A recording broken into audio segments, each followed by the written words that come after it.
John Boyd probando suerte en New York.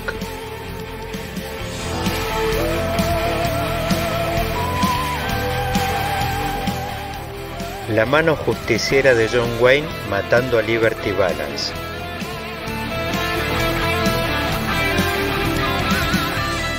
Clint Eastwood, Eli Wallace y Lee Van Cleef sacándose los ojos por un baúl de oro.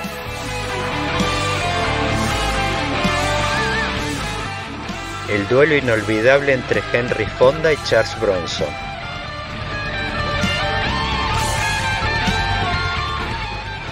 O simplemente el pantalón que usa a diario todo el mundo. Vaquero, un podcast de política.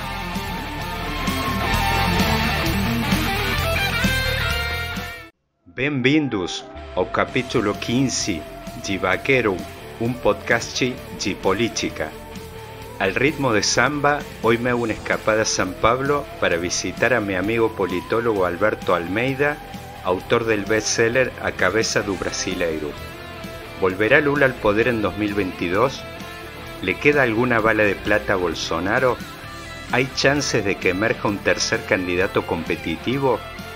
A continuación, armo las valijas y vuelo para Maryland para conversar con el politólogo Sebastián Mazuca, profesor de la Universidad Johns Hopkins. ¿Qué factores estructurales impiden el despegue económico de Argentina? ¿Hay chances de que nuestro sistema político se organice en función de nuevos ejes? ¿Está teniendo el peronismo su 2001, tal como en aquel momento le pasó al radicalismo? Ajustarse bien los cinturones para este viaje inolvidable. Alberto Almeida, seja bem-vindo. La verdad es que acá en Argentina, en Brasil no te hace falta ninguna presentación, sí quizás un poco para la tribuna argentina. Sos un cientista político que tuvo, varios bestsellers, pero quizás uno de los más notables es A Cabeça do Brasileiro, que ahí lo vamos. Acá. Ahí está, A Cabeça do Brasileiro, que una característica, si yo te tengo que presentar en pocas palabras acá con el público argentino, Alberto, es que sos uno de los cientistas políticos que trabaja con datos. Todas tus investigaciones, todos tus libros, todas tus conclusiones, el análisis político está plagado de información, de investigación. En ese sentido, sos parte de un grupo de cientistas políticos que opinan con raíces firmes, un análisis político fundamentado y que tiene mucha investigación detrás que está consagrada. Obviamente, hablamos de ese libro A Cabeça do Brasileiro, pero tus investigaciones tienen muchos otros libros. Sí. Y acá en Argentina en este momento, en muchos países hemos visto en Europa, prácticamente Lula esta semana ha hecho una gira que ha sido recibido en Europa prácticamente una recepción de un presidente. Da la impresión de que parece que es inexorable la vuelta de Lula y que quizás Lula va a cantar, que está cantando en este momento a coro con Tom Jobim. Vou voltar, sei que ainda vou voltar para o meu lugar.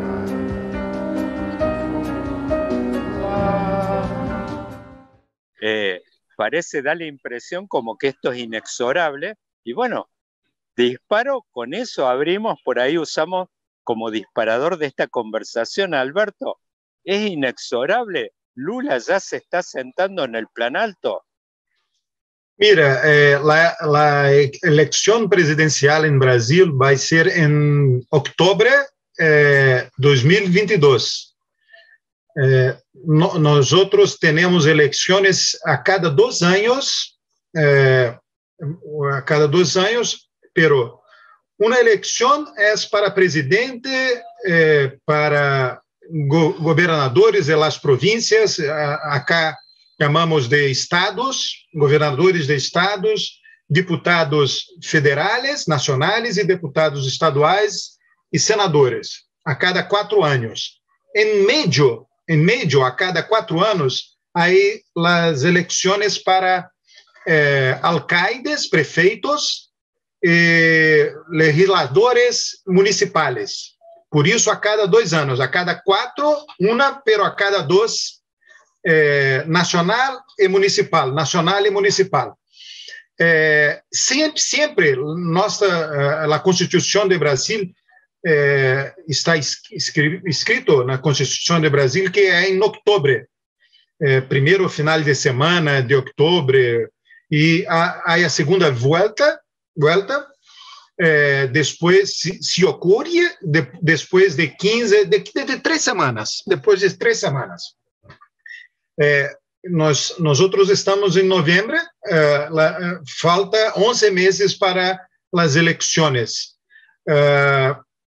O que passa é que a inflação em Brasil foi controlada, a inflação é muito mais baixa que na Argentina, pero isto é sempre relativo para as populações, para a população de Brasil, para os eleitores de Brasil, a inflação está alta acá em Brasil.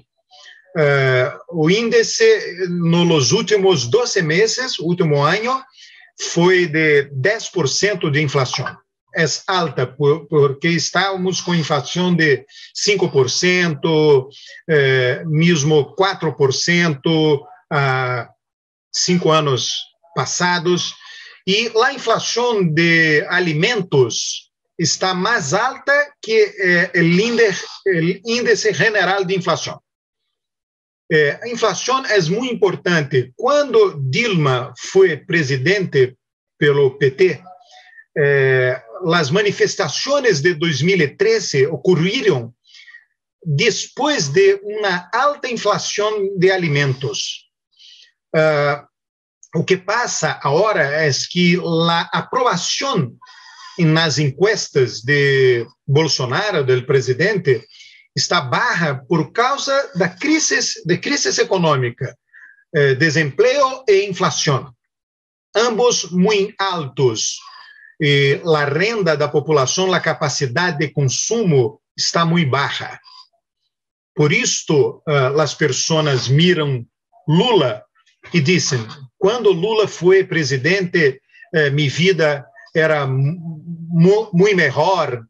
É solamente isto. Há governo, o presidente vai correr para reeleição e há opositor. E o opositor foi presidente com muito sucesso.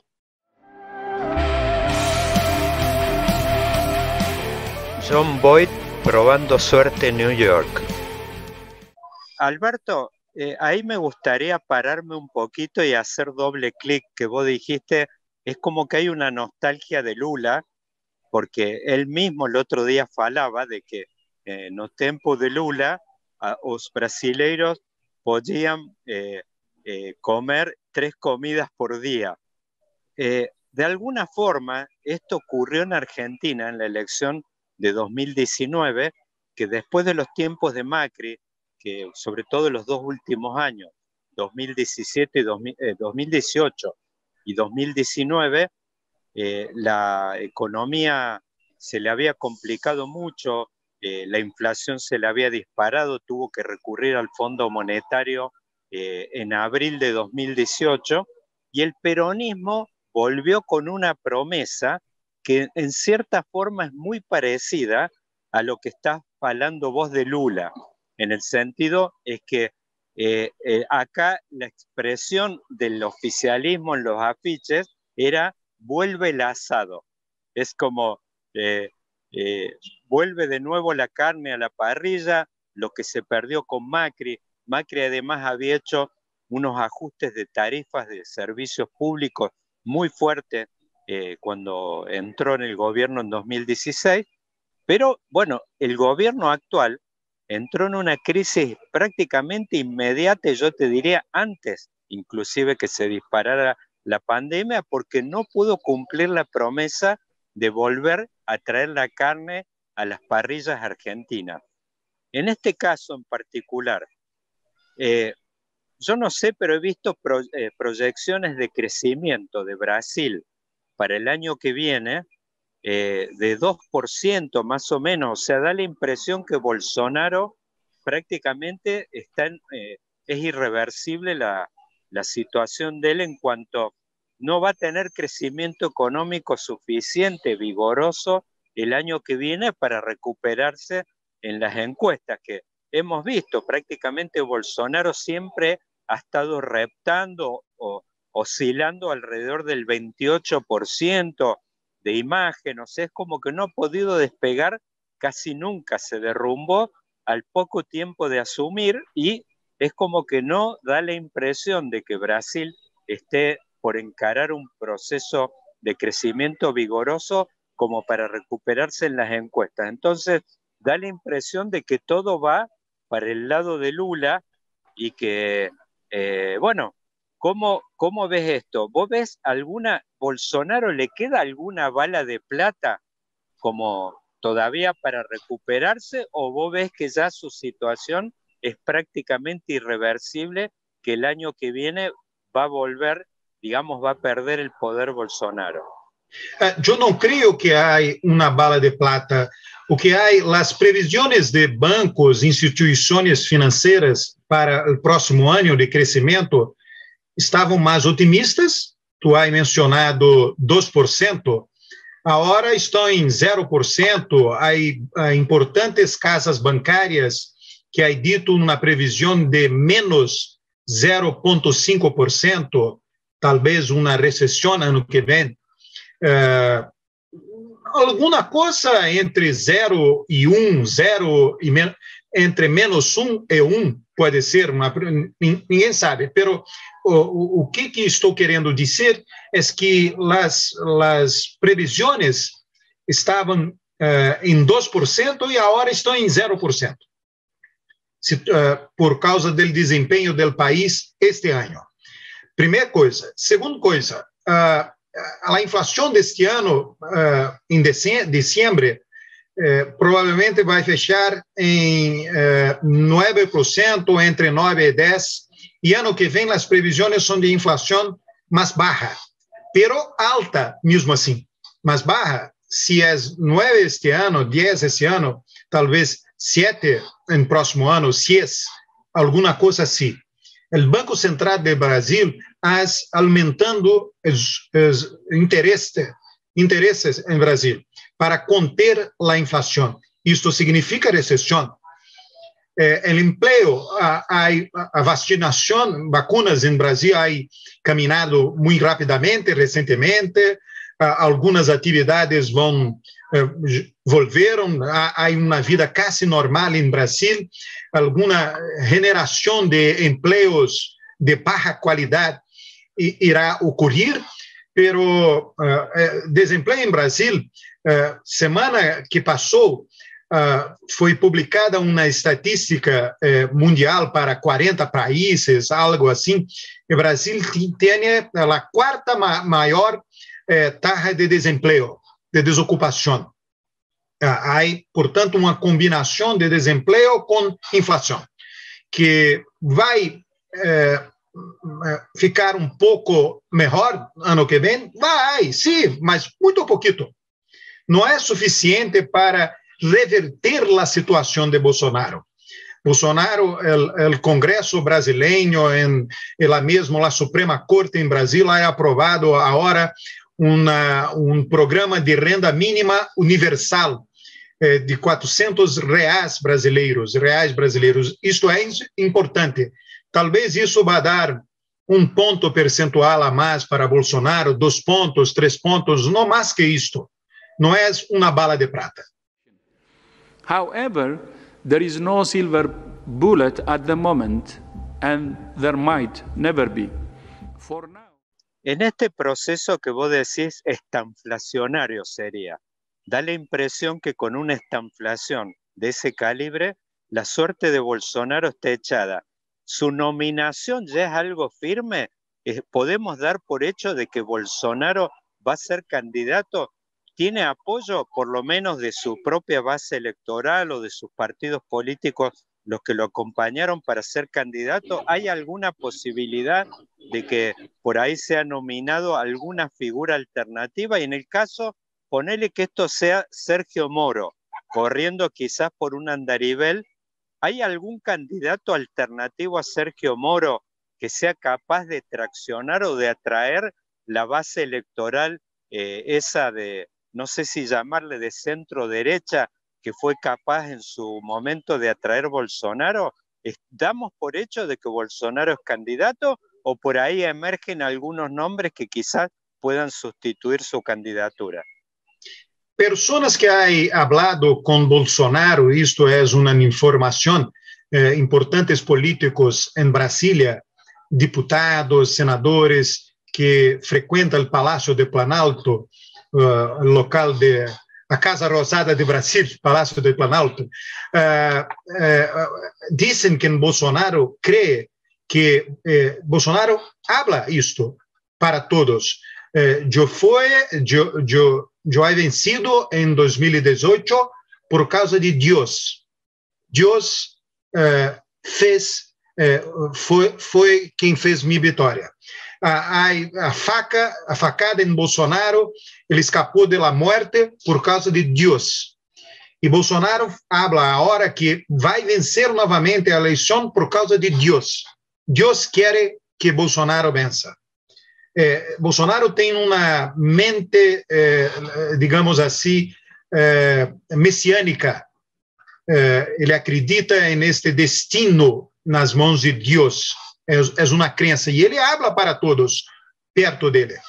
Isto é uma informação. O partido político, Bolsonaro agora está sem partido. Ha dito que na próxima semana ele vai filiar-se ao Partido Liberal. Para o partido político, Bolsonaro é útil. Útil porque o candidato a presidente tem a capacidade de atrair votos para os deputados daquele partido. Então, o que interessa para o partido? Atrair votos, ter mais deputados. Somente isso. E Bolsonaro vai ajudar nessa direção. Então, para o Partido Liberal, é bom negócio, digamos assim. E há as pessoas no entorno de Bolsonaro pressionando para que ele seja candidato. É muito difícil não ser candidato. Sérgio Moro, agora, é inimigo de Bolsonaro. Se Bolsonaro não é candidato, Sérgio Moro ocupa o espaço político eleitoral de Bolsonaro. Bolsonaro tem que manter estes eleitores. Vamos pensar, do ponto de vista de Bolsonaro, se ele perde para Lula e mantém essa base, esse núcleo duro, com suas falas homofóbicas, racistas e coisas assim, ele mantém esse núcleo para 2026. Ele está aí vivo para outras eleições. Isto é importante para Bolsonaro. Eu não creio. Há voto que Sérgio Moro não tem capacidade de conseguir. Se tu tomas, por exemplo, a avaliação de governo, ótimo, bom, regular, ruim, péssimo. As pessoas em Brasil que consideram o governo Bolsonaro ótimo e bom, 25%, 24%, 25% dos brasileiros querem manter Bolsonaro como presidente. Por que vão votar em Sérgio Moro? Eles querem o presidente, estão satisfeitos com o presidente. Este é um problema de Sérgio Moro. O outro é que aqueles que avaliam Bolsonaro ruim, péssimo, querem Lula, querem mudar. Lula é a principal figura de oposição a Bolsonaro. Esta é a principal dificuldade de qualquer outro candidato, Sérgio Moro, Ciro Gomes, qualquer outro candidato. La mano justiciera de John Wayne matando a Liberty Balance. ¿Hay alguna posibilidad de que emerja alguna tercera figura más allá? O sea, estamos hablando en la cancha Lula, Bolsonaro, que también me gustaría por ahí que comentes por ahí si estos sectores de las Fuerzas Armadas que han acompañado el mismo vicepresidente actual, si estarían acompañándolo en esta nueva aventura, como decíamos, ya de carácter mesiánico, porque en la elección anterior, la diferencia que había es que después del impeachment de Dilma, en aquel momento, veíamos que se había derrumbado, prácticamente había un sector muy hostil al PT en aquel momento, que eso le daba cancha a Bolsonaro, una cancha visible en las encuestas, y además no emergía por el lado del PSDB, en aquel momento no emergía una alternativa competitiva, o sea, no había una tercera alternativa que pasara de los 10 puntos, sea el PSDB o Ciro Gómez, pero en este caso los números de Bolsonaro son espantosos y la gente, como decías vos, que considera su gestión ruin, entre mala y pésima, es muy grande esa base hostil, pero es lo mismo lo que decías vos, él sigue manteniendo, es capaz de atraer una base ruidosa, muy de derecha, que quizás uno la podría asimilar con lo que era Trump en Estados Unidos hace un tiempo, que vos decías, un 20% que lo acompaña a él, entra al cementerio con él y a la tumba con él prácticamente, y que no acompaña ninguna otra opción, ni siquiera de centro derecha, como podría ser Dura, a Sergio Moro, y no sé, hay alguna, es como que esta elección va inexorablemente a las opciones Bolsonaro, Lula y quizás Sergio Moro. ¿Emerge algún otro nombre? Hace un tiempo sonaba el nombre de un tal Datena, bueno, el año pasado Luciano Hack, o sea, aparecían nombres de outsiders, pero es como que se han diluido y han desaparecido. ¿Estamos ya en ese juego de tres? ¿Son estas tres variantes? ¿Ya lo podemos dar por cerrado? No, digo que não, pero, por exemplo, Datena vai ser candidato em São Paulo, talvez para senador por São Paulo. Aí modificado sua decisão. Ciro Gomes, que foi candidato em 2018, disse que vai ser candidato. Sérgio Moro, Ciro Gomes, Bolsonaro, Lula, Sérgio Moro, Ciro Gomes. O partido de Kassab foi alcaide de São Paulo, que era um partido um tamanho razoável, vai lançar um candidato que é um senador por Minas Gerais. Minas é o segundo maior estado do Brasil, mais populoso do Brasil, 10% dos eleitores brasileiros.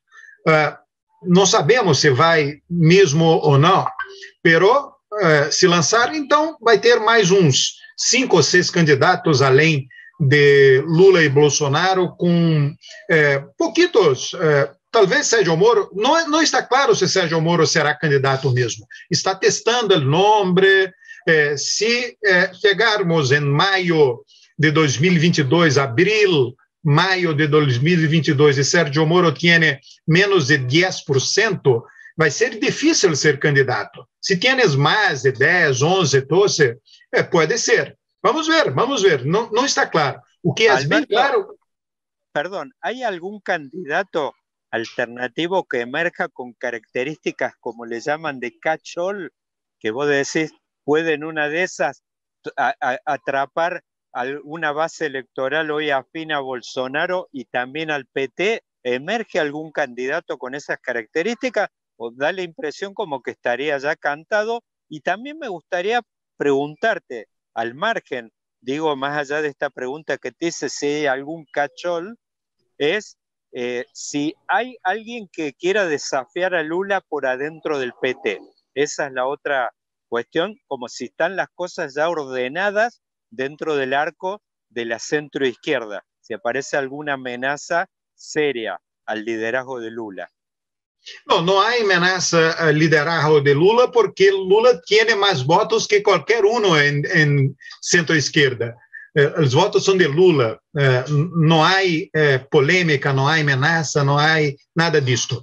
E em termos de catch-all, é muito difícil, porque os terrenos são muito ocupados. O terreno de Bolsonaro é um terreno de direita, extrema direita, com falas muy fuertes. Si hay una posibilidad de alguien ampliar, esse alguém é Lula. Há hablado em Brasil recentemente de Lula ter um vice que foi o governador de São Paulo 3 vezes, 4 vezes, pelo PSDB, Geraldo Alckmin. Pode ser, pode não ser, eu não creio que seja possível, pero se ocorre, vai ser uma espécie de cachol. Um cachol de voto de oposição. Vamos ver, não está claro se vai ocorrer. Eu penso que a chance, a probabilidade é baja, pero é política. Le he pedido a Alberto Fernández que encabece la fórmula que integraremos juntos, él como candidato a presidente y yo como candidata a vice. Da la impresión como que está todo sellado por cómo vienen las cosas.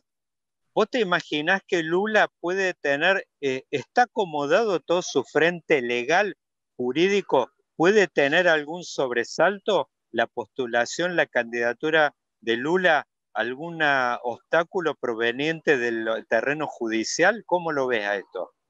Eu não creio, pero tu sabes que política tem os vientos, as tempestades vão numa direção contra Lula, o PT, passado, recente, e agora está em outra direção. Os ventos da política, a política está na direção favorável à oposição a Bolsonaro em Brasil.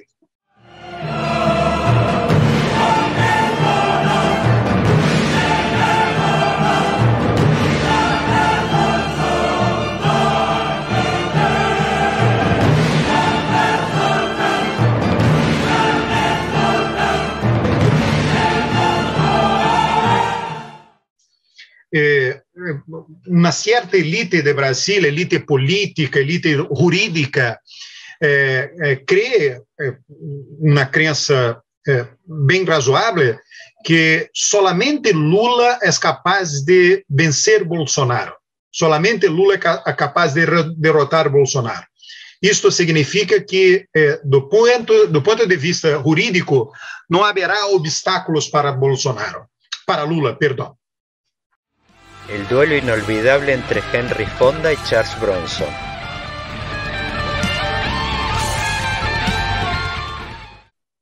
Por ahí, Alberto, quizás la penúltima pregunta, me gustaría ya en el terreno más de la gobernabilidad y mirando al espejo de lo que ocurrió en Argentina. Yo hace un tiempo escribí una columna que decía que Cristina y Lula podían volver. Lo escribí en 2017, viendo cómo se daba el proceso de deterioro de Macri acá en Argentina, y también veía en Brasil que aparecían de nuevo fantasmas vinculados a la gobernabilidad. ¿Cómo ves la eventual gobernabilidad de Lula en un proceso que estamos viviendo tiempos de vacas flacas en América Latina, Alberto? Ya no es el tiempo de aquellas fotos triunfantes entre Lula, Chávez, Néstor Kirchner. Es como que, fíjate, hay un ciclo de commodities hoy, está a muy buen precio la soja, el litio, los metales, el oro, la minería, pero sin embargo lo vimos y fíjate mirando en el espejo de Argentina, fíjate la crisis que enfrenta nuestro gobierno, que no pudo concretar esa promesa de que iba a volver el asado a las parrillas de los argentinos. ¿Cómo ves la futura gobernabilidad de Brasil en el caso de que Lula vuelva y con este segmento eventualmente en esta simulación con esa derecha tan hostil, dura, con la que se iría Bolsonaro a su casa, que vos decís un 25, un 30%, que ya en su momento fueron muy hostiles al PT, estuvieron detrás en su momento, yo diría cuando se pergeñó el golpe que provocó el impeachment de Dilma, todo lo que vino en Brasil después. ¿Cómo ves la gobernabilidad de Brasil? ¿Lo ves a esto como un fantasma o un desafío futuro? A mí no me extrañaría por cómo se dieron las cosas en Argentina es de que Lula vuelva y se encuentre con que al año esté con índices de popularidad bajísimos, con los problemas materiales que enfrenta toda nuestra región. Sí, es un problema difícil, sí. La gobernabilidad, Lula es un político muy pragmático, todos en América Latina saben disso, foi um presidente muito pragmático. Lula é um excelente político, é um bom comunicador, é um bom negociador. Ele gusta muito para Lula lidar com políticos, hablar, platicar com políticos. Ele gosta muito de todas as atividades políticas. Isso faz uma grande diferença. Primeiro. Segundo, Lula é pragmático. Ele tem um objetivo, um fim, que é fazer uma vida, possibilitar uma vida melhor para os brasileiros mais pobres, e ele faz alianças com forças políticas, pessoas, liderazgos que possibilitam obter este fim. Esta é a característica de Lula. Por isto, é importante a escolha do vice-presidente em la chapa de Lula. O vice-presidente será um sinal em termos de governabilidade. Por isso, para as pessoas mais responsáveis, mais moderadas, miram com bons olhos a escolha de Geraldo Alckmin ou algum político do Sudeste, de São Paulo, de Minas Gerais, algum político mais conservador como vice de Lula. Esta é uma... vos, Alberto, ves como la posibilidad de que Lula por ahí pueda reconstruir o construir una alianza con los sectores más dinámicos de la economía brasilera, que es todo el sureste, que le dio la espalda al PT en la elección esta contra digamos, en su momento, bueno, en ese momento la chapa la encarnaba el alcalde de San Pablo, que en este momento se me ha escapado el nombre de la... Es José Serra. Bueno, o sea, vos ves la posibilidad de que Lula pueda construir o reconstruir una alianza con los estados de San Pablo para abajo, que han sido los más hostiles, que en su momento le dieron un portazo a la candidatura del PT en 2018, ¿no? Vos ves esa posibilidad y que lo acompañaron y fue donde Bolsonaro tuvo los mejores resultados. ¿Vos eso lo ves posible? ¿Lo ves factible? Sim, eu considero factível, sim. Lula tem uma boa conversa com Gilberto Kassab, que foi alcalde de São Paulo. E Gilberto Kassab é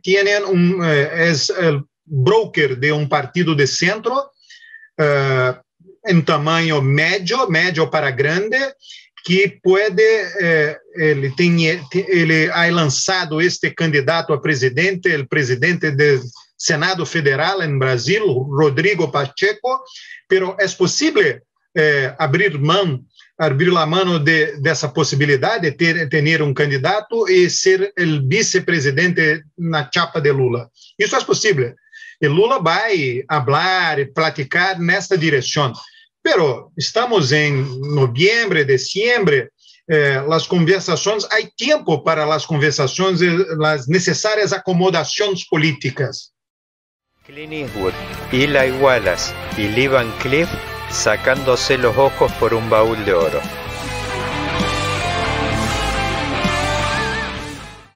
Bueno, Alberto, para cerrar, te dejo la última inquietud.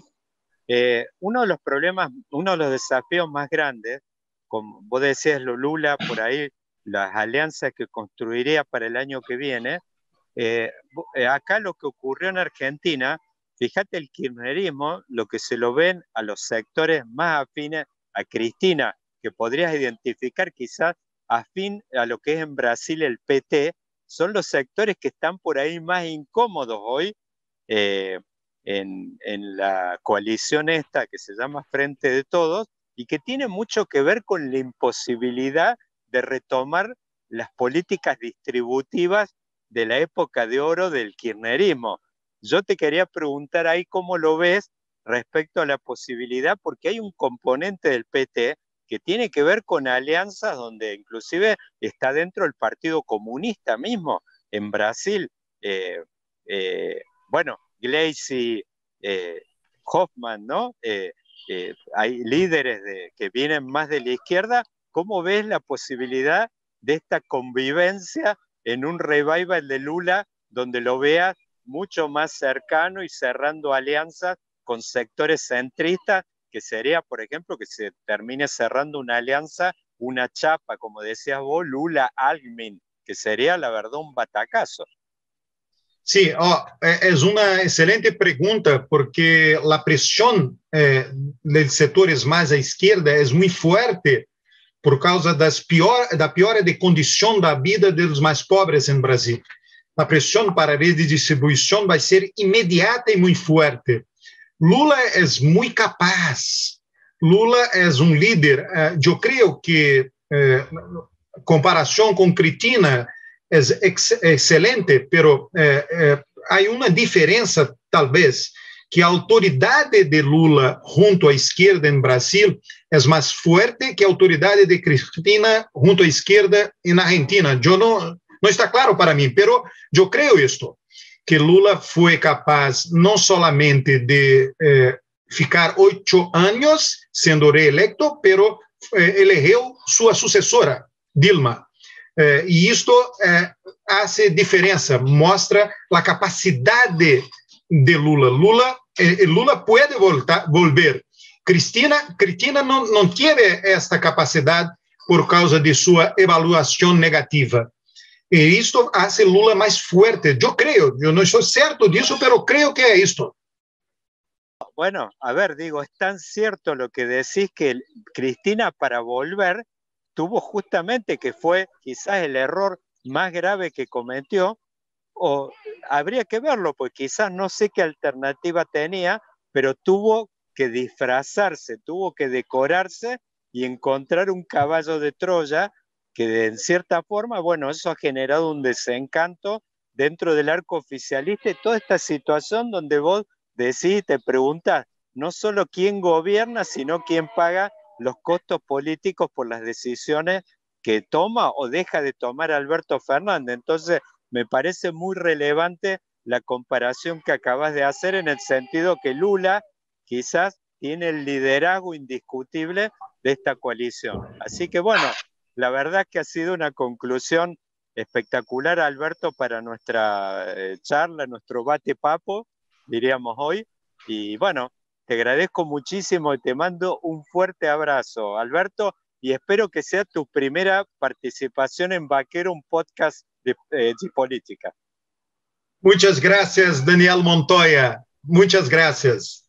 Bem-vindos ao capítulo 15 de Vaquero, un podcast de política. Al ritmo de samba, hoy me hago una escapada a San Pablo para visitar a mi amigo politólogo Alberto Almeida, autor del bestseller A Cabeça do Brasileiro. ¿Volverá Lula al poder en 2022?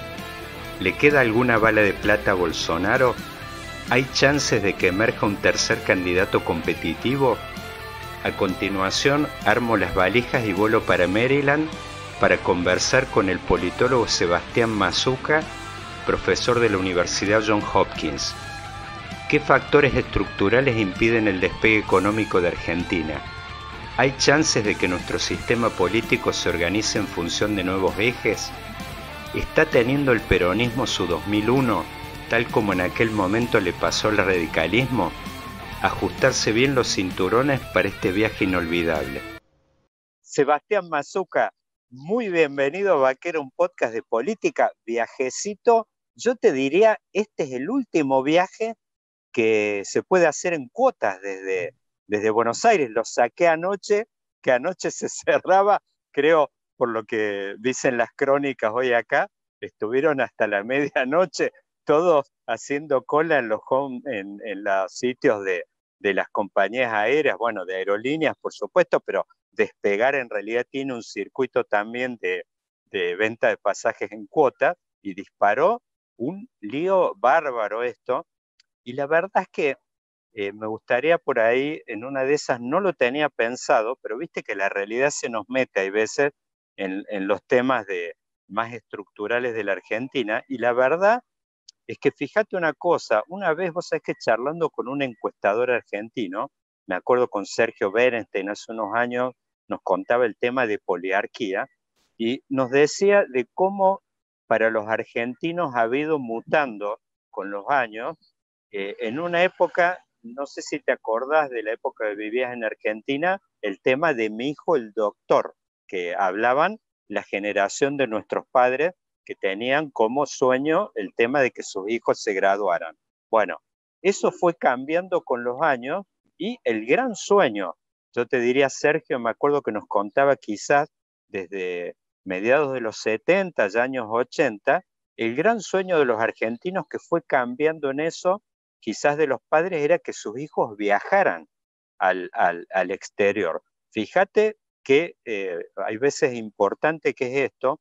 Yo no sé qué cola irá a traer esto, pero me da la idea que es el primer avance, más allá de que había una estructura de controles del gobierno que la venía profundizando con todo este ramillete de dólar solidario, dólar MEP, el blue, un montón de dólar, pero es como que había un paso que el gobierno no había dado, que era tocar una vena muy sensible para las clases, para los sectores medios en Argentina, quizás conectando en cierta forma esto con lo que fue en el 2008 la crisis del campo, en el sentido que en aquel momento también se preguntaban mucho acá, decían, bueno, pero ¿qué tienen que ver tu pueblo o tu gente con la vida del campo? Y bueno, había un montón de conexiones invisibles que en aquel momento el gobierno kirchnerista, digamos,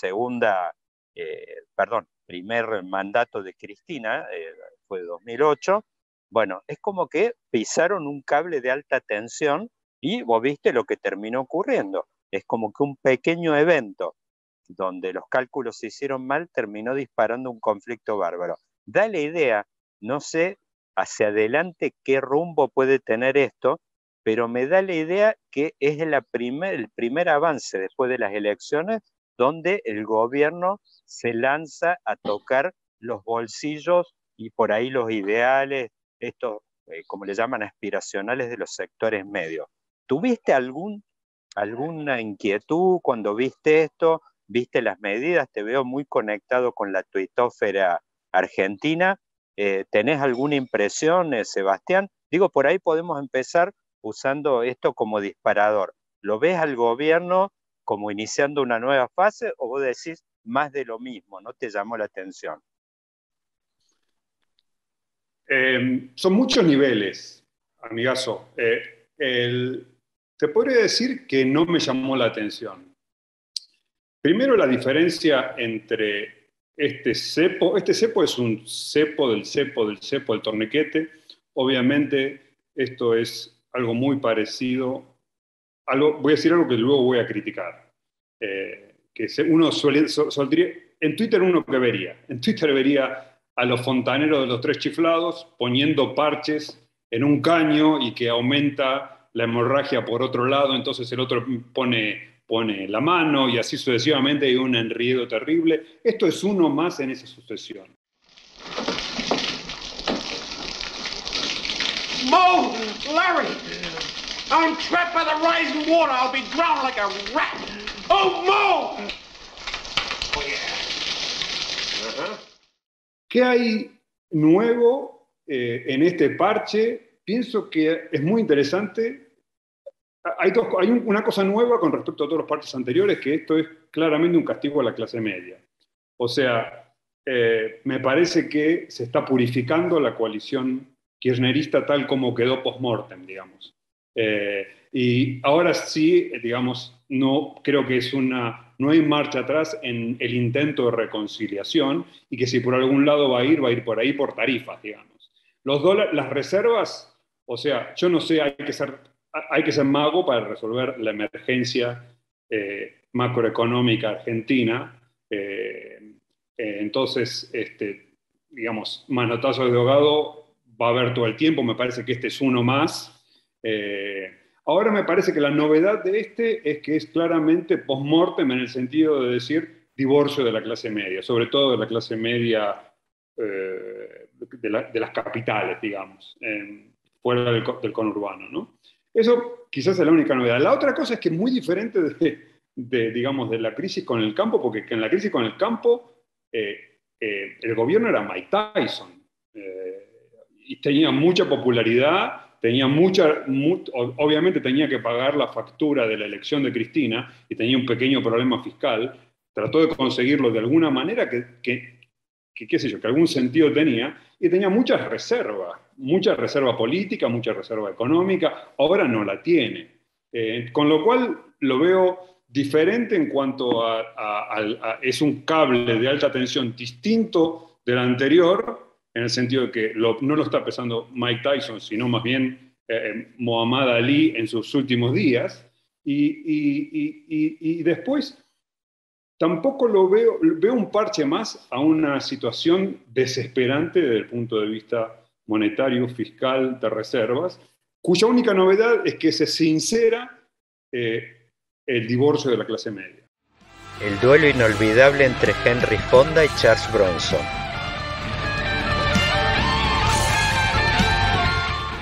Sebas, ahí me gustaría pararme y quizás meter un doble clic en esa palabra mágica que dijiste, divorcio de la clase media. Si vos ves, un poco yendo de vuelta al tema del conflicto con el campo, el PRO hasta el año 2008 era una fuerza municipal de la ciudad de Buenos Aires, inclusive los que bardeaban o quizás menospreciaban a Macri digamos en los años anteriores, siempre les preguntaban y muchos analistas políticos decían, no, el PRO es un partido municipal, es como que no se puede irradiar, quizás la crítica hoy que un poco le hacen algunos analistas políticos a esto que acaba de surgir con Javier Milei. Dicen, no, eso es un fenómeno acotado de la ciudad de Buenos Aires. Si uno se va unos años para atrás, la verdad es como que eso respecto a Macri sonaba a menudo. El conflicto con el campo tuvo, digamos, fue el gran disparador, convirtió al PRO, lo irradió y lo convirtió en una fuerza política nacional. Es como que en ese momento aparecieron los escuderos, por ejemplo, Córdoba, justo hablamos de Córdoba fuera cuando estábamos comentando, fue uno de los enclaves más duros del conflicto con el campo. Sí. Tenías los ojeros de pueblos como Jesús María en la ruta, como locos, muy, muy violentos, y bueno, ahí fue justamente donde Macri asentó a operadores del PRO a vivir prácticamente, y yo te diría que Emilio Monzó fue un actor muy importante del armado de ese tejido, como que él propuso una ambulancia que agarraba, iba abriendo todas las tranqueras de los digamos, gauchos del interior, iba levantando heridos como que eso le dio, bueno, una musculatura. En este caso, yendo a lo que es hoy, esto que aparece como el primer avance, como que un poco lo que estás diciendo vos, a los 2 años, y sin las fortalezas de aquel momento, de ese kirchnerismo con mucha musculatura, anabólico, que venía, imagínate, hablamos de 2008, 5 años de crecimiento récord prácticamente, pisando el doble dígito Argentina. Era un súper kirchnerismo. Bueno, ahora en este kirchnerismo de vacas flacas aparece un divorcio demasiado prematuro. Son, Sebas, apenas 2 añitos de gestión. ¿Qué te imaginás que puede parir esto? Así como el 2008 a nivel del arco opositor en esto que vos veías un montón de problemas, vos ves los duelos de egos que hay en la oposición. Macri mismo los tuvo que frenar ayer diciendo, muchachos, todos quieren ser papa, van a tener que competir para ser papa. O sea, tuvieron que salir porque estaban todos desbocados. Lo ves a Gerardo Morales haciendo una gira triunfal en España. Bueno, Manes inclusive ahora también toreando, los radicales están como locos con su 40% de la interna de la provincia de Buenos Aires. ¿Qué pensás que estas medidas, este divorcio prematuro, puede activar a nivel de la otra trinchera, la de Juntos por el Cambio? Bueno, acá, súper interesante. La pregunta que me haces, voy a tratar de contestarla. No sé si voy a decir algo que sea especial, pero sí vos dijiste una serie de cosas antes que me parecieron, en las cuales sí, hablando, podemos llegar a algo quizás nuevo que no se dice en Twitter y demás, ¿no? Primero que eh, lo que vos decís, la primera política antieconómica, digamos, que fue antieconómica, digámoslo así, una medida que tiende a destruir incentivos a la producción, pero genera, por lo menos paga la factura de lo que fue el costo electoral de la campaña de Cristina. Bueno, que eso suele pasar en las intermedias y demás, por eso las intermedias son importantes, pero ahí podrías decir, bueno, eso que pasó fue una oportunidad electoral para el PRO. Efectivamente lo fue, ahí apareció una cosa que nosotros no sabíamos, o que yo por lo menos no estaba enterado. Primero, que la propiedad del campo es muy distinta a la que creíamos, no eran terratenientes, hay muchos chacareros, los chacareros se movilizaron. Ahora no recuerdo el nombre del entrerriano, pero en su momento ese fue el líder de... Bussi. No, no, vos decís de Angeli. Exacto. Claro. Bueno, ahí fue una oportunidad para el PRO y estoy de acuerdo. Lo único que agrego a eso es que lo que nació el PRO fue también el radicalismo, ¿no? Entonces, son dos cosas. Políticas, digamos, predatorias hacia la economía argentina de carácter electoral, medio extraña de entender, porque uno se podría preguntar cómo es que esto puede pasar, por qué no pasa en todo el mundo, el beneficio electoral de corto plazo a costa de los beneficios económicos de largo plazo. Eso fue una oportunidad para el PRO. Creo que al PRO también lo nacionalizó el radicalismo. Ahora, yo siento algo más profundo acá, Daniel, si me permitís, que es que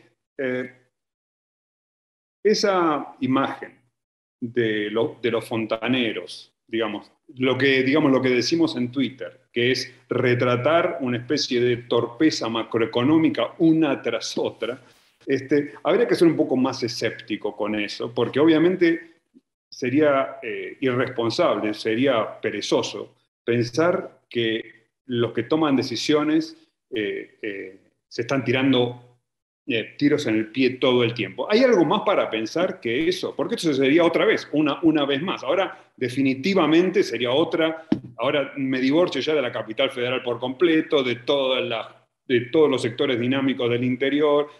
¿Hay algo más para pensar que eso? Y yo pienso que sí, vos sabés. Yo pienso que uno podría tratar de no hacer el retrato simple del fontanero, que yo suelo hacer, y de la persona que simplemente hace decisiones por racionalidad económica o que valora demasiado el beneficio electoral de corto plazo, y pensar lo siguiente, ¿sabes qué, Daniel? Dos cosas. Una, que la crisis del 2001 no terminó. ¿En qué sentido? En que el peronismo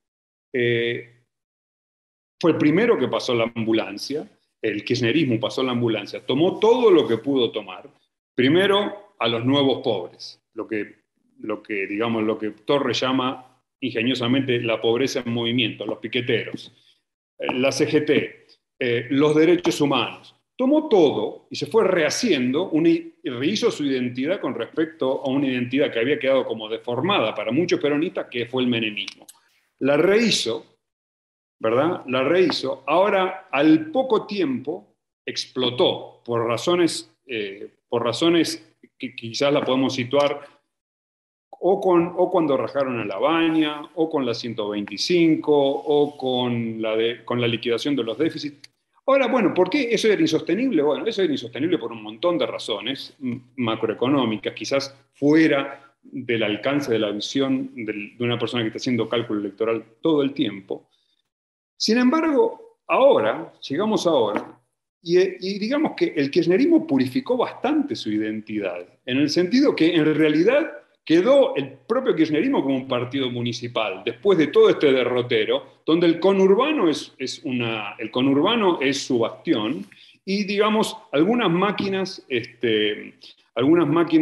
electorales de provincias periféricas también lo son. Entonces, yo lo que veo es que como que el kirchnerismo está terminando de procesar la crisis del 2001, o el peronismo está terminando de procesar la crisis del 2001. Fue en un momento de altísima, digamos, de ingresos torrenciales por comercio exterior, se pueden incluir a todos. Cuando hay que empezar a hacer ajustes, bueno, el kirchnerismo fue perfilando su identidad. Entonces, esta medida de hoy, me parece que en realidad no es como en aquel entonces una medida de vamos por la mayoría, vamos por todo. Está realmente consolidando su retaguardia. Y su retaguardia ahora se le puede hacer rayos X, me parece. Y su retaguardia son los mini gobernadores, que tampoco creo que hay que despreciar de ninguna manera como hace Asís o como hacemos nosotros. Me parece que los mini gobernadores tienen habilidades especiales, y sus aliados en el interior, en las periferias de menor densidad de población, y que ese es el nuevo aparato, digamos. Ese es el nuevo partido. ¿Por qué? ¿Y por qué pasa este nuevo partido? Yo creo que hay que ponerlo en perspectiva estructural. Primero porque creo que la sociedad argentina, como la pensaba el kirchnerismo, es irrepresentable. O sea, ahora tenés a los nuevos pobres, los viejos pobres, los trabajadores de cuello azul, los unicornios, los chicos de clase media. Es irrepresentable. Es imposible de representar. Frente a esa imposibilidad de representar un Estado que no tiene ninguna capacidad. Sociedad irrepresentable, Estado incapaz, es muy difícil gobernar Argentina. Entonces ahora yo creo que el kirchnerismo está jugando esa carta de, bueno, vamos a hacer ahora, nos vamos a distritalizar. Nuestro distrito es Movimiento Popular Quilmeño, Movimiento Popular Chaqueño. Hacemos una mezcla de eso y a eso vamos. Entonces esta medida me parece que es la consolidación de la retaguardia esa, ¿verdad? O simplemente el pantalón que usa a diario todo el mundo. Seba, estamos en un punto, yo diría casi de clímax, y que los que nos van a escuchar que no piensen nada mal. Estamos virtualmente en este momento, pero la verdad es que tocaste un tema muy importante, que es como que está en este momento el kirchnerismo avanzando, es como renunciando públicamente, explícitamente a su perfil de fuerza nacional, que era algo, el peronismo justamente era un partido nacional, con, por supuesto, todas sus cepas locales, pero yo me imagino, mira, así como creo que Alberto Fernández, con su declaración de Córdoba, le dio quizás 10 puntos adicionales a Juez en su momento, sí, para ganar por más de lo que estaba previsto.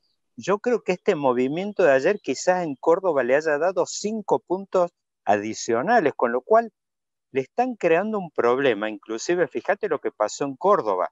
Sí, las cepas locales que estaban muy tranquilas, y no te hablo solamente de Schiaretti cuando dicen, no, bueno, Córdoba es un perfil antikirchnerista acérrimo. Irredento. Y somos, claro, irredento.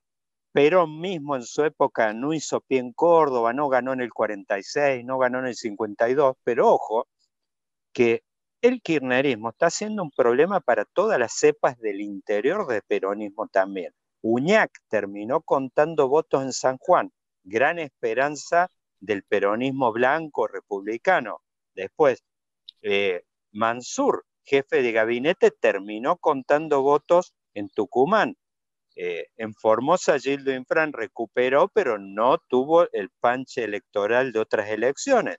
Coqui Capitanich la dio vuelta en Chaco, pero la dieron vuelta con mucho esfuerzo, y cuando dicen la dieron vuelta es unos pocos puntos, con mucha movilización de aparato. Entonces, yo digo, volviendo un poco a donde estábamos en ese punto de clímax, fíjate que en su momento, hoy hablaba, justo que va a salir en este capítulo con un analista político brasileño, hablamos de la diferencia entre Lula y Cristina. Fíjate, Cristina para volver tuvo que maquillarse buscando un caballo de Troya porque ella no podía. Y lo buscó Alberto Fernández como que necesitaba un plus para poder conectarse con estos peronismos del interior. Fíjate, Cristina en la campaña no fue a ningún lado, en la de 2019, y es como que Alberto no sumó mucho, pero le daba un plus, le dio ese plus de los 5, los 8, los 10 puntos con los cuales le pudo ganar, pudo tener una certeza de que le iba a ganar a Macri el Frente de Todos. Bueno, Ahora es como que apenas a poco caminar se está desembarazando de este traje, y cuando dicen de esta pelea, de este malestar que hay entre Cristina y Alberto, en este momento, con un kirchnerismo replegado, como decíamos, a los núcleos duros más recalcitrantes. Yo decía el otro día en un reportaje, haciéndole un homenaje a Héctor Scola, sacó el peronismo a los feos, sucios y malos a la luz del día. El caso de Aníbal Fernández, con imagen que no hace falta ni medirla, está bajo tierra directamente, Mansur también. Bueno, fíjate, este peronismo replegado, yo lo que no sé, que me parece que es el brete donde estamos ahora, Alberto Fernández no suma absolutamente nada, pero nada de nada. O sea, si está replegado a lo duro es de Cristina puro. O sea, no justifica su existencia ni su sueldo en este momento Alberto Fernández, salvo que esté dispuesto a emprender una misión que es quizás un trabajo sucio que hay que hacer ahora, que por ahí Cristina no lo quiere hacer. Ella quiere mantener su perfil como un poco lo que era Carrió para Macri, opositora dentro de la coalición de gobierno, mantenerse como criticando, eventualmente largando una carta, pero me parece que Alberto Fernández en este momento está totalmente desgrasado. O sea, no vale absolutamente nada en un kirchnerismo que está absolutamente replegado a su núcleo duro. Así como ella no puede ir a Córdoba, Alberto en este momento tampoco puede ir.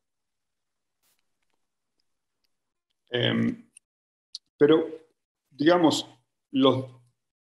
obviamente los dos mostraron mucha inteligencia en el pacto para derrotar a Macri. Obviamente Cristina tenía un techo muy bajo, como se decía, un piso muy alto y un techo muy bajo. Sabía que era inviable como candidata. Obviamente hicieron una estrategia política que de corto plazo fue fulgurante. Ahora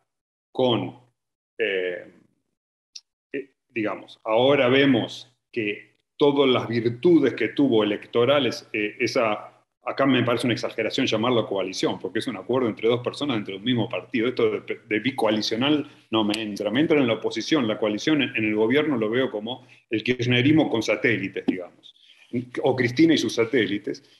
Todo eso que, digamos, toda esa inteligencia ahora se está probando una fragilidad. Claro, se prueba una fragilidad, ¿por qué? Porque hubo una pandemia, está el problema macroeconómico estructural irresuelto desde el 2008, 2009, digamos, desde el 2010, irresuelto, es una bomba de tiempo. La sociedad es muy distinta, va cambiando a una velocidad. Entonces, obviamente ahora todo esto es un asset, es un lastre. Esa misma fórmula ganadora 2 años atrás, ahora es un problema porque genera cortocircuito. Ahora lo que yo no veo es incentivos por parte. Lo que yo quiero pensar es, digamos, no veo incentivos para hacer política de Estado, en el sentido de ordenar la macroeconomía. Por un lado, porque no sé cómo se ganan elecciones de esa forma, realmente no lo sé. Y lo que sí veo es mucho incentivo en proteger el bastión. El bastión, que es algo completamente novedoso para la historia del peronismo, fuera de broma, es algo completamente novedoso. Y ese bastión está claramente demarcado con lo que son las recuperaciones entre las PASO y las intermedias finales, que se ve claramente cuáles son. Ahí hay como una especie de radiografía. Y entonces me parece que quizás deliberadamente o quizás un poco a los ponchazos, el kirchnerismo se va transformando en ese partido. Que yo no despreciaría, porque creo que la representación digamos, de la informalidad, la representación de las poblaciones de los empleados públicos de las provincias periféricas, es algo que requiere saber administrarlo. Y la capacidad de administrar eso, que no creo que la tenga ningún otro partido, bueno, a eso apuestan y a eso se quedan, y de eso me parece que eso se quieren asegurar. Entonces, todo lo demás que vamos a ver, se necesitan ajustes de todo tipo, tarifario, cambiario, aumentar la reserva, todo va a castigar menos ese núcleo. Y ese núcleo va a ser un núcleo de 25%. 30% de la población. O sea, es un partido nuevo. Yo creo que estamos viendo desde el 2001 ahora en toda la parábola un partido nuevo con muy pocos incentivos para, salvo sobrevivir, digamos, que obviamente sin sobrevivir no se puede hacer nada, salvo sobrevivir, muy poco incentivo para resolver el problema económico de fondo. John Boyd probando suerte en New York. Seba, el razonamiento, y yo diría con esto por ahí nos vamos a acercar, porque esto espero que sea apenas tu primera visita a Vaquero, un podcast de política. No vamos a poder agotar, la verdad tenemos tantos temas, tienen una profundidad enorme.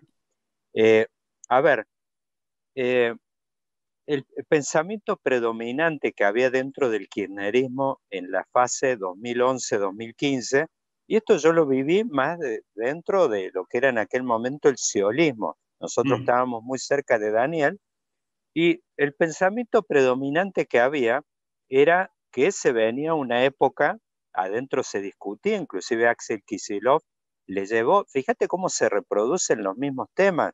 Acá hablan de un acuerdo con el fondo, de los acuerdos con los acreedores, de estos cepos, todas estas cosas eran los mismos temas que se discutían en aquel momento. Por ejemplo, cuando se puso el impuesto Kicillof a los automóviles suntuarios, le llamaban en aquel momento, la verdad es que era un eufemismo de cepo. La industria automotriz argentina, se sabe, son casi todos autos importados, en su mayoría. Entonces, cuando dicen hay explosión de ventas de autos, en realidad hay explosión de demanda de dólares, porque son casi todos, claro, importados, usan algunos de contenido nacional, pero los modelos más básicos. Entonces, es como que Axel en ese momento tuvo que frenar y parar la pelota con la demanda de dólares. Es como que se vuelve a reproducir. Pero Cristina, la postura que tenía en aquel momento, que hace bastante sentido, ella decía internamente, che, que estas reformas, estos ajustes, estos sinceramientos, los haga Macri. Para eso están las fuerzas de derecha, son ellos los que lo tienen que hacer. Y fíjate, Cristina, con ciertas fortalezas todavía, fíjate que llegó regulando las reservas y le entregó a Macri con el Banco Central, que prácticamente le quedaba el olor a nafta. Y, bueno, supuestamente la tarea toda esta, que ahora dicen que Alberto Fernández estaría detrás de un acuerdo con el Fondo Monetario, el plan plurianual y todo ese macaneo, en realidad caía en cabeza, estamos viviendo una película de hace 5 años atrás. Y Macri, la verdad es esto, hay una parte que la hizo. Vos fíjate, hizo los ajustes de tarifas, uno ve el gasto público, un pequeño ajuste, quizás, no sé, poquísimo, 1%, una cosa de ese tipo, pero la verdad es que Macri mayormente esto no lo hizo, entregó, se fue caminando en 2019, caminando por la plaza, todo esto, y le quedó la pelota de este lado, y vos decís ahora, con estos 2 años, da la impresión que no lo van a hacer. ¿Quién va a hacer este laburo en la Argentina si no lo hace el peronismo y los arcos supuestamente más racionales que están del otro lado, más conectados con el mundo? Es como que llegan al Estado, y ahí me engancho de tu columna espectacular del otro día en Seúl, es como que acá da la idea, es como el juego de croquet de la reina de Alicia en el País de las Maravillas. O sea, se dispara el juego y el comportamiento de las pelotas, de los arcos cambia. O sea, Macri llegó al gobierno supuestamente con tipos conectados con la racionalidad económica, los mercados, todas estas cosas, pero esas reformas de fondo se hicieron solamente parcialmente, tuvimos que manotear el fondo en 2018 y ahora estamos metidos en esto que es un juego, Sebas, que a mí me da la impresión de que ninguna de las dos fuerzas políticas, más allá del chamullo, los maquillajes que se ponen, no lo quiere hacer nadie al laburo, porque es un laburo además que no garpa electoralmente. Mira, estoy re de acuerdo, Daniel, estoy re de acuerdo, re de acuerdo. Me parece que obviamente Cristina fue muy inteligente diciendo el ajuste que lo haga otro, patear el ajuste para otra persona. Macri habría que terminar de entender por qué no lo hizo, digamos. Y ahora pasa lo mismo. Ahora ocurre lo siguiente. Ahora creo que en muchos sentidos estamos peor que en el 2015. Bastante peor que en el 2015. Las reservas son virtualmente cero. El acuerdo con el FMI resuelve una parte, pero hay otros 40.000 millones de vencimientos entre enero y julio que no son con el FMI. O sea, dólares no hay más en la Argentina. Con lo cual, digamos, esta vez la pelota no me parece que se puede patear 2 años. Por un lado, me parece que la pelota no se puede patear 2 años. Por otro lado, la gente está harta, agotada. La fatiga es enorme. La esperanza es nula.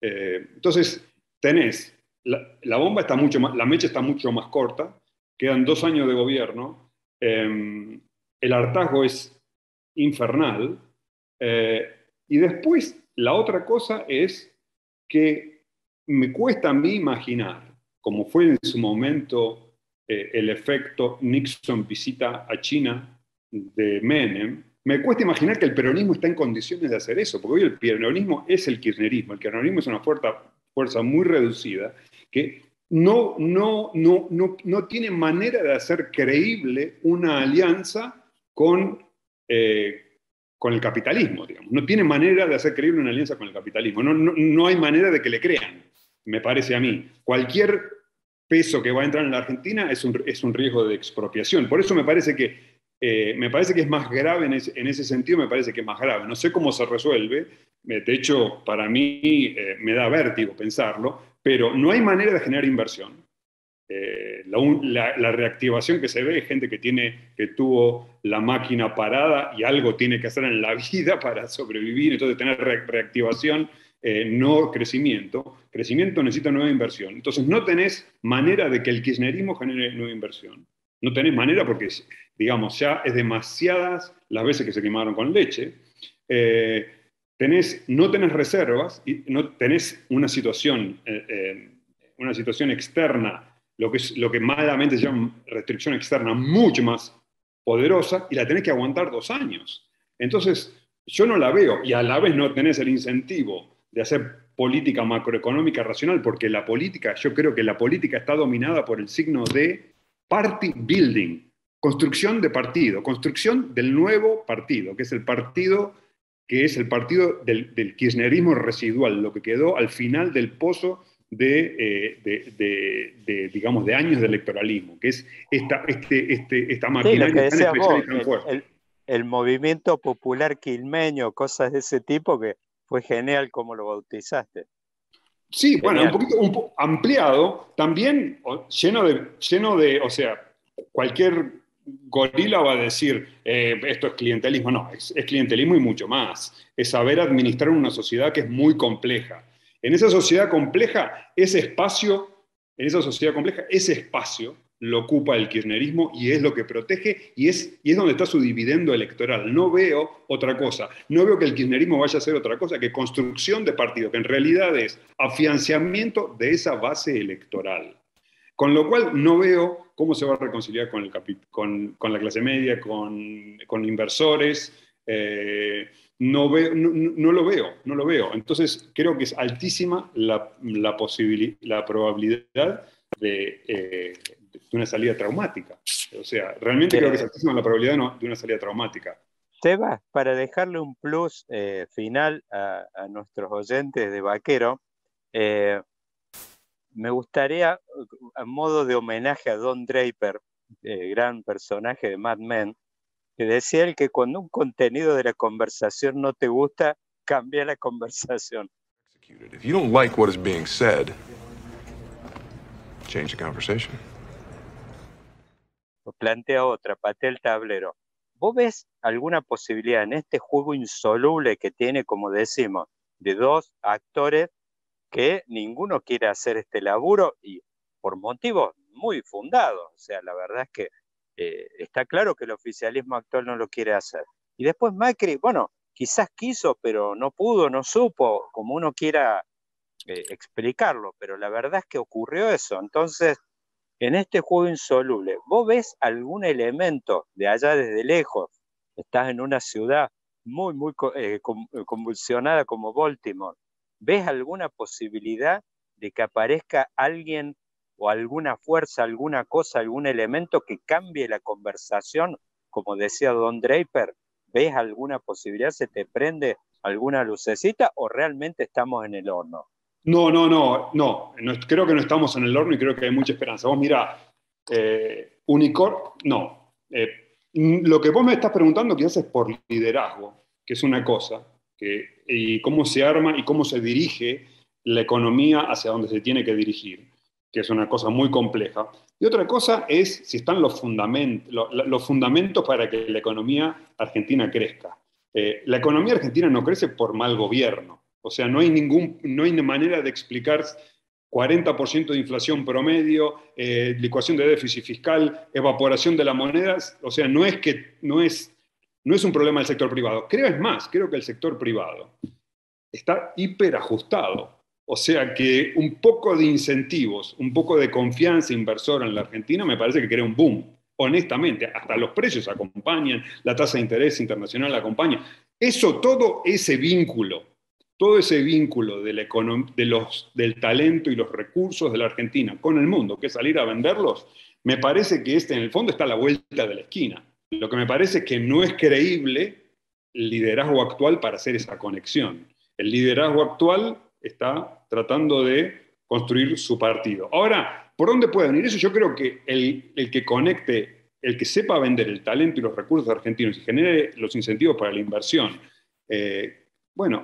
me parece que eso me parece que está a la vuelta de la esquina. Creo que va a ser traumático, pero que está a la vuelta de la esquina. O sea, no me parece que Argentina, en el fondo, Argentina tiene un poco, por geografía, por talento, por reservas de capital humano, me parece que tiene un destino posible de alta probabilidad, de alto crecimiento, de altísimo crecimiento. La cuestión, fíjate que la clave es,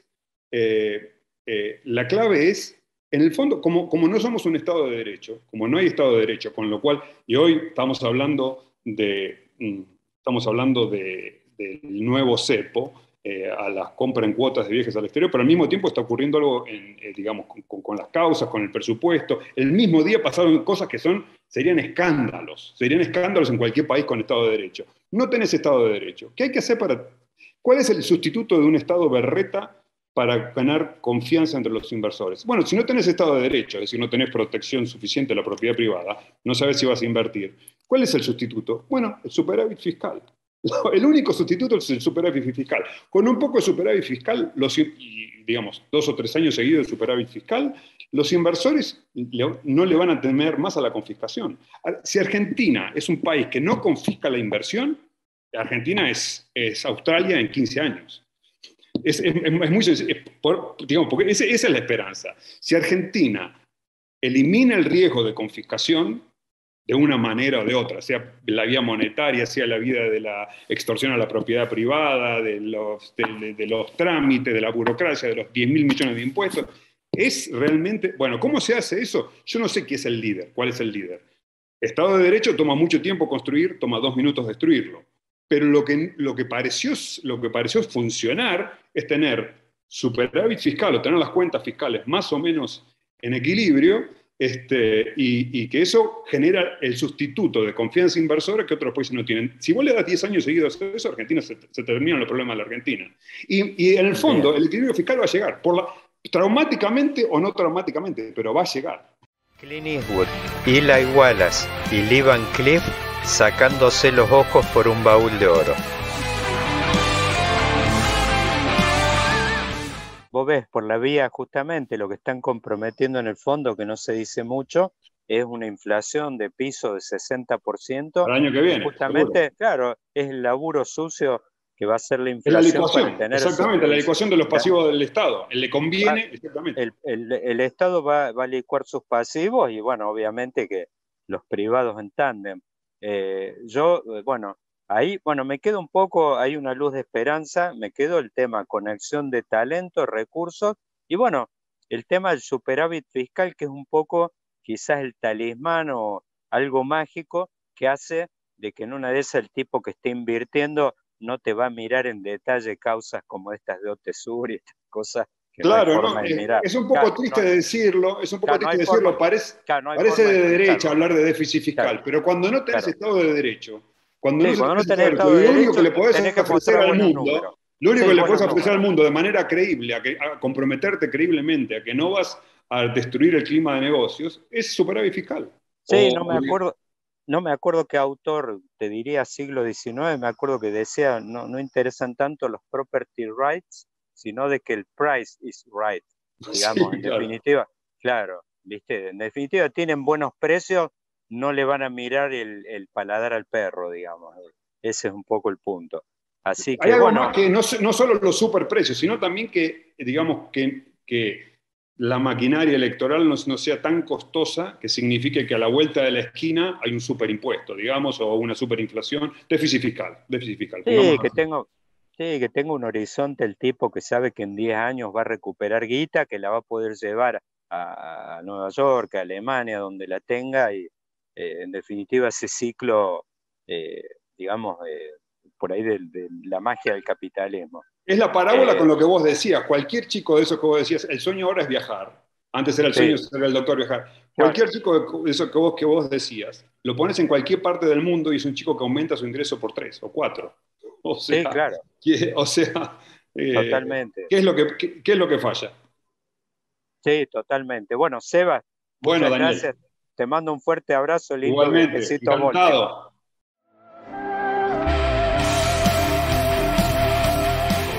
John Boyd probando suerte en New York.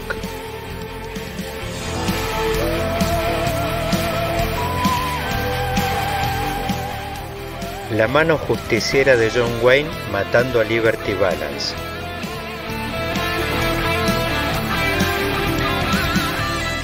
Clint Eastwood, Eli Wallace y Lee Van Cleef sacándose los ojos por un baúl de oro.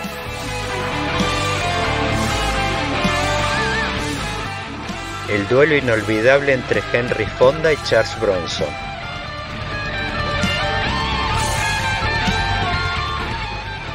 O simplemente el pantalón que usa a diario todo el mundo. Vaquero, un podcast de política.